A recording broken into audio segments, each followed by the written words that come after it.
My name is Karen White, and I am the director of the DSO office for Toronto Region. DSO stands for Developmental Services Ontario. How many of you are registered with the DSO? Okay, so quite a few. How many of you have had an assessment already or met with an assessor at the DSO? Okay, great. So most of you are pretty familiar probably with what the DSO is for. And so I'm going to try out a new presentation on you today. To cover most of the basics of the DSO, but also to address some of what we found to be some misconceptions or just kind of clarifications that we want to do. And feel free to interrupt me anytime with questions. You don't have to wait till the end. Just if something comes up and you have a question, just let me know. Okay.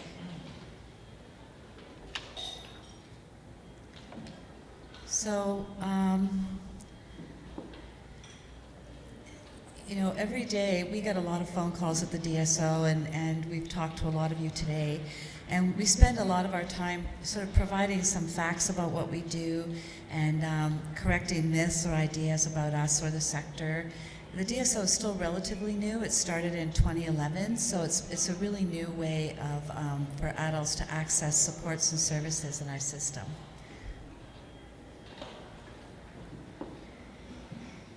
Okay.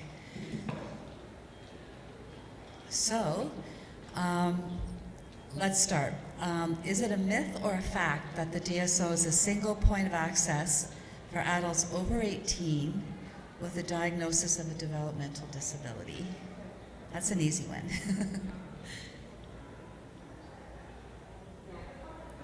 It's a fact. So the DSO is a single point of access for adults over 18. People can register as early as 16.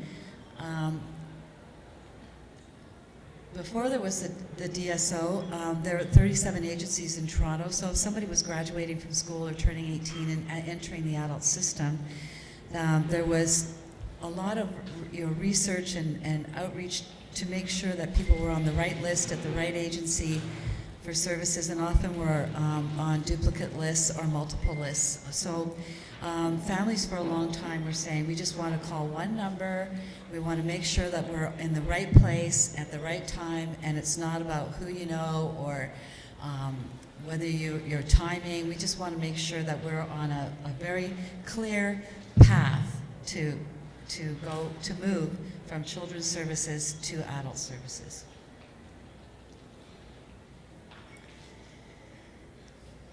Okay, so I already answered this question. So DSOs are responsible for confirming eligibility for services for people aged 16 or over. Myth or fact? Which is a fact, as I just said. You can register at age 16, and we can do your eligibility determination at that time. Okay, fact or myth? The Government of Ontario created and legislated the criteria for developmental services in Ontario. This is a question we often get asked, like, where is this eligibility criteria from? Is it from the DSM? Does it have anything to do with definition of intellectual disability versus developmental disability? So, anybody want to take a shot at that one? Okay. It's a fact. The eligibility criteria is legislated. So the DSO confirms a person's eligibility to receive services. The eligibility criteria was developed by the ministry in consultation with psychologists who worked in the sector, and because it's very specific requirements, and it combines a lot of the feedback from families and from agencies, and to try and meet the various needs. So prior to the DSO, each agency might have had their own eligibility criteria, and they still can have that. But but to access services and to be in the DSO, it's the same criteria across the province. So that's very important to know, that it doesn't change if you move outside of Toronto. The eligibility criteria is, there are 3 different options for eligibility, and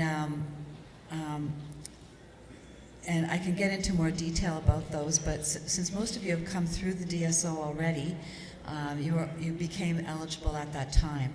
But the ministry took the traditional option of having an IQ score below a certain level as option 1, but then there are options 2 and 3, which maybe allow for a little bit more flexibility. So at eligibility, we not only look at a psychological report, when you must have something from a psychologist. It doesn't matter when it was done. So if it's an older psych report, we often get them, maybe somebody only had one when they were just starting school. But if we can get an up-to-date IEP or an up-to-date information to support that in addition to that psych assessment, we don't need to go through another whole assessment. But if someone doesn't have an assessment, then we're lucky enough to work with Surrey Place Centre Adult Program, and they have psychologists who are specialists in eligibility and can help get an assessment, and they know exactly what we need at the DSO. So we also need identification and proof of Ontario residency, and the identification piece is important, not just to prove a birth date, but also to make sure that we have the correct spelling of the person's name, and it's the same everywhere in all of our documentation. So we always say, just send in what documents you have, and we'll take a look at everything, and help you figure out like what's missing, what you need, or if it's fine. We've been doing a lot of outreach also to schools. So quite often, special education departments or guidance departments know what we need now as well, and we've done presentations to the school board psychologists to say, please put this in your report and make it so easy for everybody. So they can also, that's the word is really getting out, so it's getting a lot easier for our eligibility. Okay, so I've talked a little bit about the old way versus the new way, the 37 agencies in Toronto, and so the DSO is the central place to get information. We have a website, we do information sessions like this one, and we try to do as much outreach as we can to get the word out about registering early for the DSO. Another bonus of this centralized access system is that there's now a centralized database for the province. So whereas the ministry in the past would be looking at all of the different wait lists from all the different agencies across the province, it was really hard to get a clear idea of where exactly the gaps were in our system. But now that there's an unduplicated central database, that, very soon the ministry will be able to tell how many people exactly are waiting for a group home with this level of support, or how many people exactly are waiting for, a day program that provides employment support. So this information is very helpful to the ministry to be able to strategize and looking at where to do some future planning.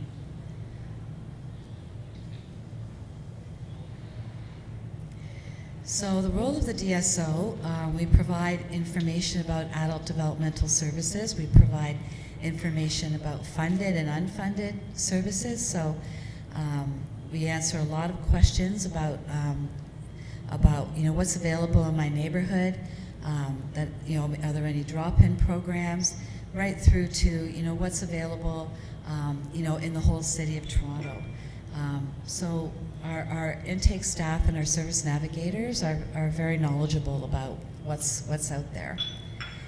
Then after eligibility has been completed, we move into completing the application package.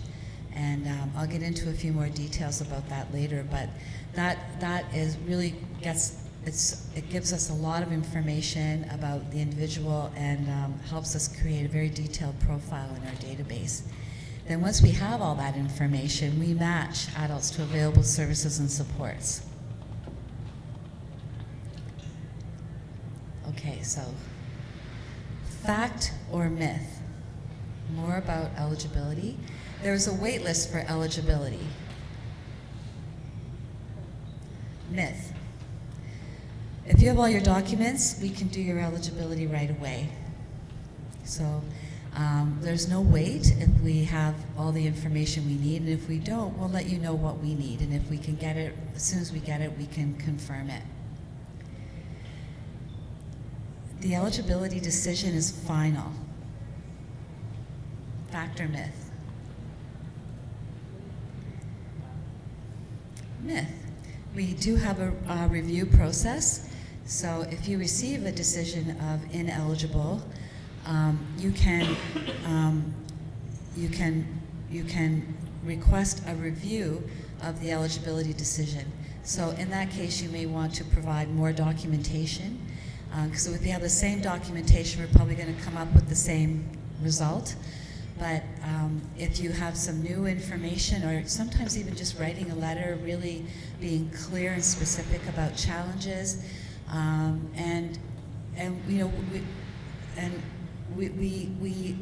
we'll take another look at the eligibility decision, and there's a possibility that we could change our decision. It definitely happens. You can only apply one time to the DSO. Fact or myth? Myth. You can apply as many times as you like if you have new documentation and you think, okay, I was ineligible before, but now I have this new assessment, or I found this additional information, or I got this information from the school. Then you can definitely ask to reapply and have your application considered. Okay, the eligibility letter helps you apply for ODSP.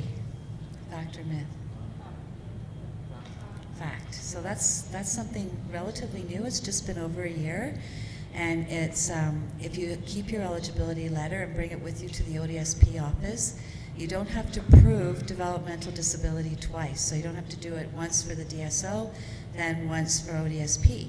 So it's great because now that letter can really help facilitate your application. So if you lose your letter, just call us and we've got a copy of it on file we can give to you right away. Because sometimes if you do your eligibility right at 16, you have to remember to hang on to that letter and keep it in a safe place until you're 17 and a half, and sometimes that's a challenge. I know it would be for me.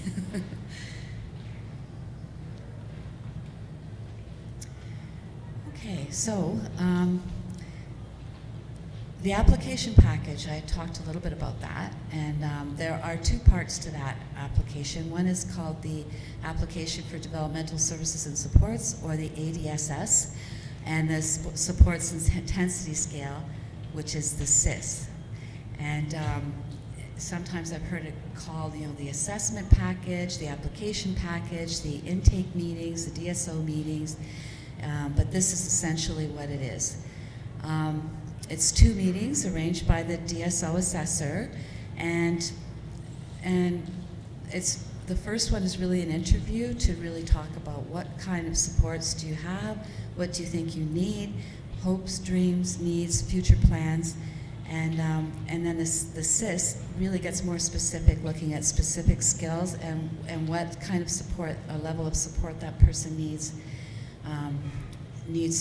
to be able to perform those skills. So myth or fact, there's a waiting list for the application package, by the way. Everyone waits 2 years. Is that a myth or a fact? It's a myth because we actually prioritize our, it can be a two-year wait for people who have a low priority, but we do triage people, and if somebody has like an urgent need or an urgent situation, We will look at that, and we have different timelines for the different levels of priority.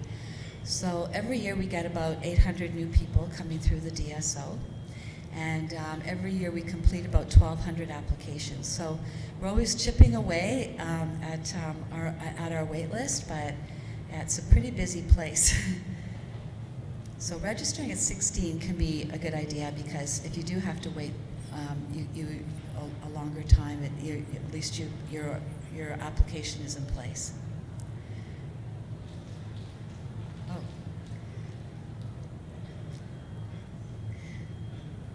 Okay, so myth, or see, I'm trying out the presentation on you. So all of these like sentences appearing and disappearing. That's the first time I've ever done that. So, anyways. So myth or fact, there is such a thing as an urgent application package. So that's what I was talking about with the triaging applications based on the ministry priority criteria. Okay, we often use like terms like migrated. What does that mean? And what that means is that someone was receiving services or on a wait list in July 1st, as of July 1st, 2011, when the DSO started. So those people didn't have to go through eligibility. They were what we call migrated or grandfathered into the DSO system. Changing needs. So we've had your application package done, and then something significant changes. What do you do? Well, then we do an update, and it's very important to call the DSO and let them know. So we do triage applications based on the priority criteria, but we're not going to hold up access to services and supports. We will connect with our community partners to really try and help mediate any kind of situation that comes up, even if you don't have an application package done. So we have a connection with Griffin, with the Griffin Center, and we can look at we can look at suggesting other alternatives like respite. We can refer for APSW without an application package, and also any kind of clinical support services at Surrey Place Center. So we do have protocols or processes in place to handle urgent presenting issues or situations where you need help right away. So call us, and then we will help you, make a plan for your urgent situation. You do need to have an application package to access passport funding. Or you did need to until this May, because now everybody who is eligible and receives an eligibility letter is also eligible to receive $5,000 in passport funding. Okay, so just at this point, just kind of looking at, this is a lot of information so far, and but really making the transition from children's services to adults knowledge is really the key. And to know, this presentation is just really briefly touching on some of the highlights and key messages, but we have a table in the other room, and we have some really good information sheets, some frequently asked questions, some overview of the DSO, and some of the staff there to be able to answer any of your questions.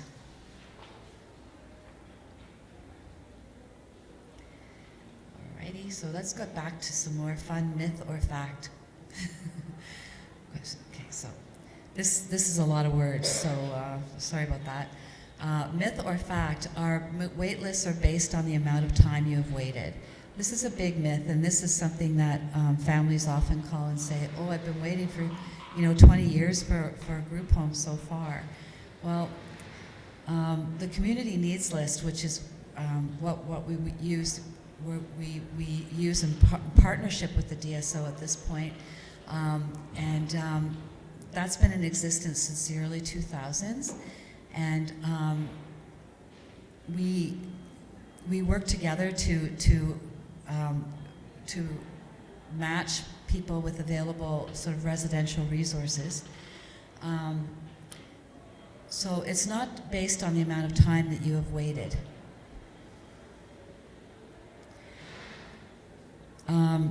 We do a sort. We look at the priority first, the urgency of the situation.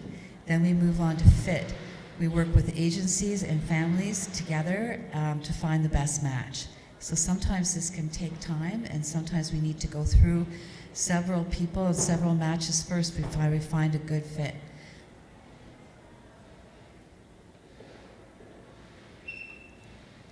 Okay. Another myth or fact, everyone is entitled to or will get passport. Well, I put myth, but actually it's in the past, passport is not a financial entitlement, but now with the new $5,000 that you get with every eligibility letter, it's more like that. But with the new government, because this was passed by the Liberals in their very last budget right before the election, so and nobody really knows, but I'm hoping this is a permanent financial entitlement for people who are eligible. And I don't want to make people worried, but anyway, it is still relatively new.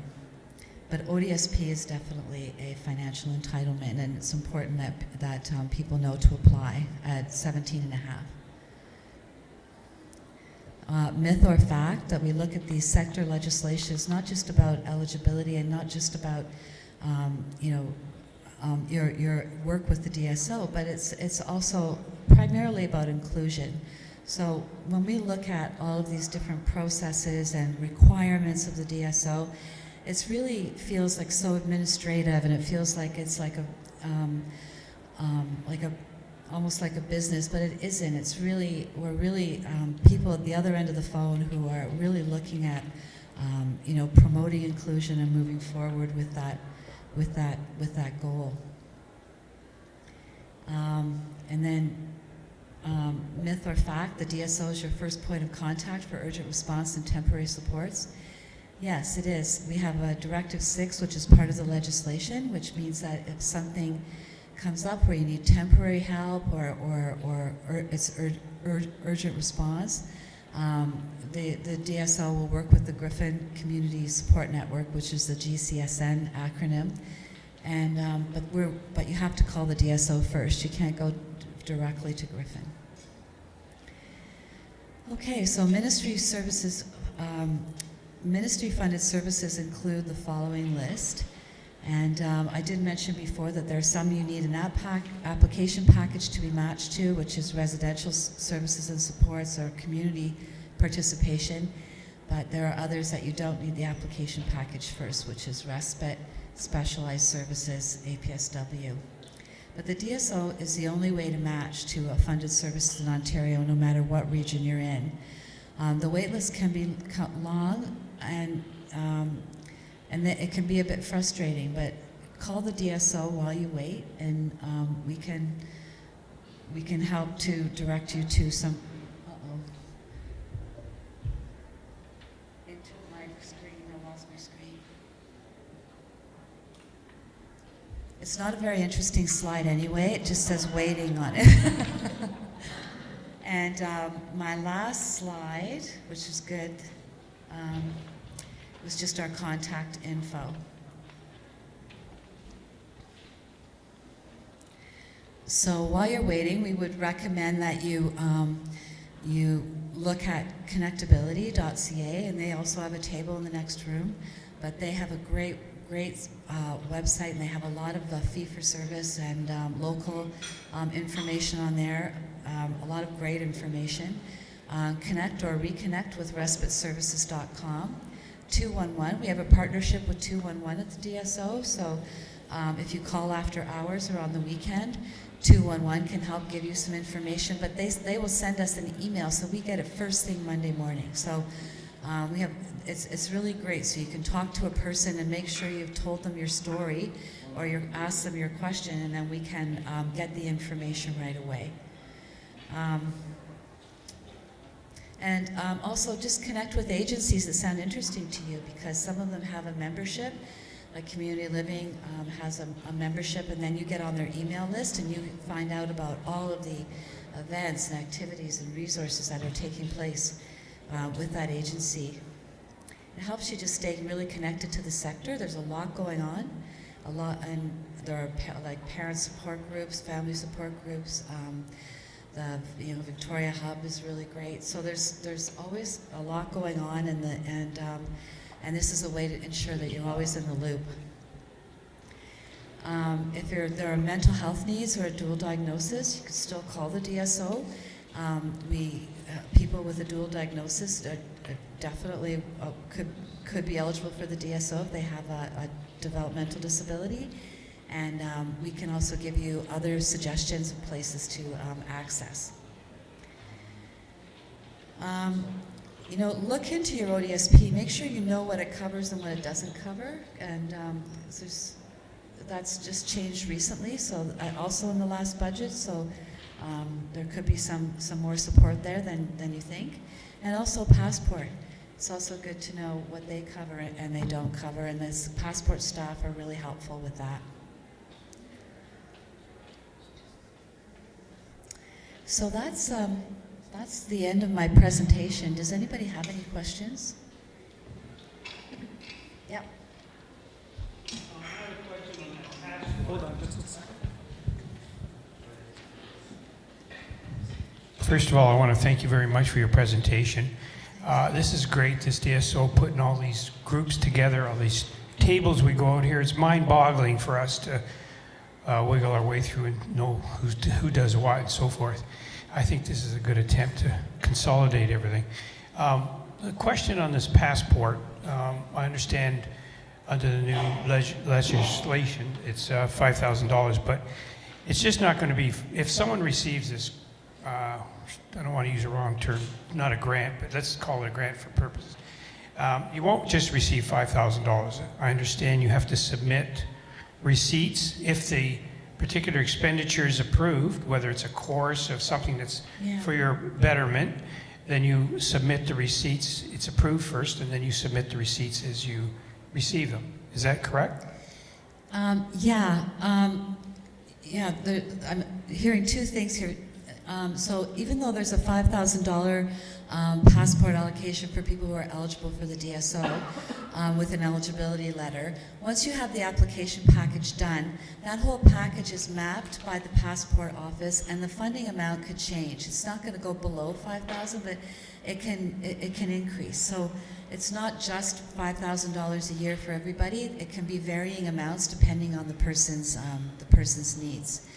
So, but once you have been approved for a passport and a certain amount of money, it's a reimbursement program. So they do pay you back after as you've said, like talk to them about a program. You make sure that it's eligible, and then once it gets started, you submit your receipts, and then you get reimbursed. Is that $5,000 per year, or yes? Okay. Yeah. Thank you.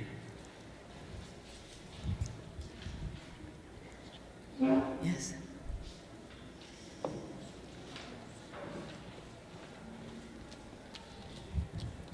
Hi, thank you once again for your presentation. Just a quick question. So once you have made the eligibility criteria for DSO, is there a wait list for passport? Now, I know you said it's 5,000, but this is fairly new. Yeah. Is there a wait list for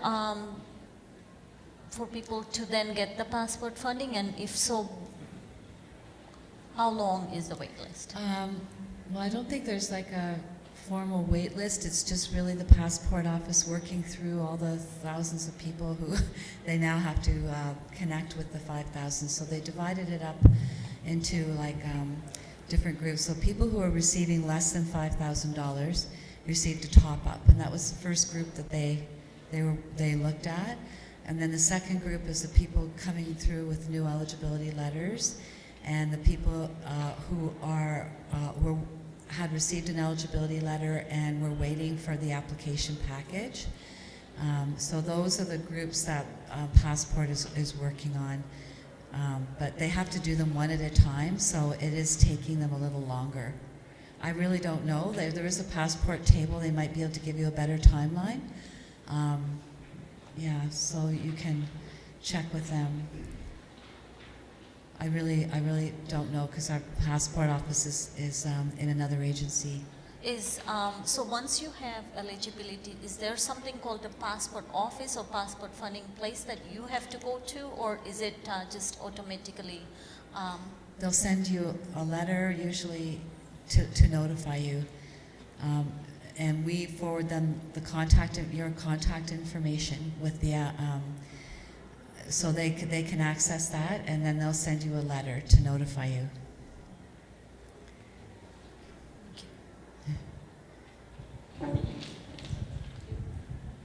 Thanks very much for your presentation. I just want to add to what she said in regard to the passport. So after you receive your eligibility letters, so you send that information to the passport people at the age of 18? That's right. If you get an eligibility letter prior to age 18, you have to keep that letter, or remember to call the DSO as soon as the individual turns 18, and then we will let passport know. So we don't need to call the passport office, that we just mail us the package automatically. Am I right?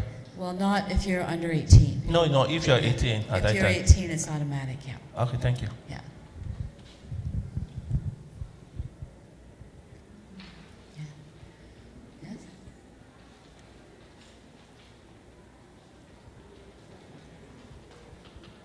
For single parents, how is that the ODS money sent? How does that work? For single parents, how does ODSP work? ODSP is actually presenting later this afternoon. I know that there's an ODSP application. I'm really not sure how single parenting impacts the application. To my knowledge, it's a set amount for ODSP depending upon the financial interview that they have. So I'm not sure. I think it's a little bit less if somebody's living at home to get ODSP than if they're living independently, but that would be a good question to ask them this afternoon. Thank you.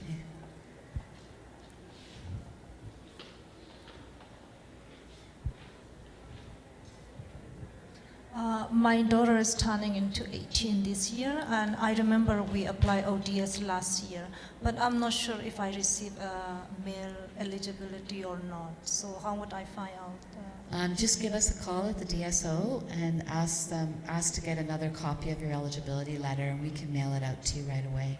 Thank you. Then when I receive the mail, I have to apply for ODSP, then you have to ODSP, yeah. And then when you call the DSO to ask for your eligibility letter, say, I want to be referred for a passport, $5,000, because my child is turning 18, and then you take your letter to the ODSP office. Okay, thank you. Yeah.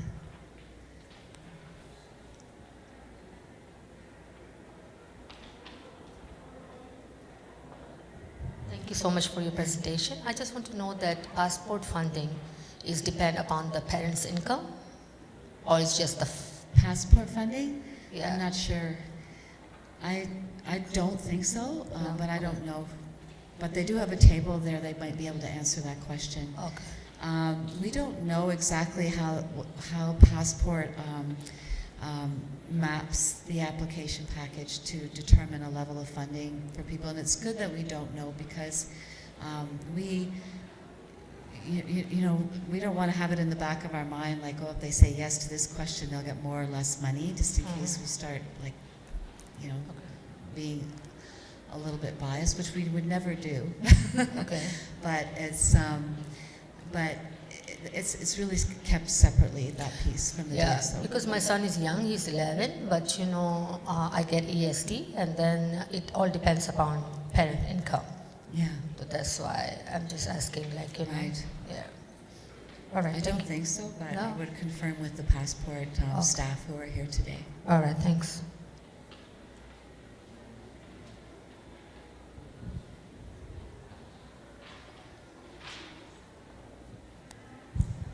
Hi, just getting back to application for the DSO for those of us in the audience who haven't applied yet. In addition to psychological assessment, whether it be old or recent, IAPs, other medical supporting documentation, what other information would be helpful in your application? That's really it. We do need, a copy of some identification, proof of residency. Of So course. an OHIP card is Right. usually good because there's a date of birth, name, and you have it because you live in Ontario. So, but that's usually sufficient. And then anything from a psychologist, and then any supporting documents that you feel might be helpful. Most of the eligibilities that come through, really, probably 98% are very straightforward. But there's some situations that are very complicated, and those complex situations where somebody might be borderline or they might have different levels of skills and different diagnoses. That's when we might need more information. And as I said, we're lucky enough to have the psychology department at Surrey Place with us, and they've become so skilled with like reading those reports and kind of looking at different profiles to figure out, okay, is this person eligible or not? Do they fit? And or maybe they'll suggest an up-to-date assessment. So it's really helped us with our eligibility at that time.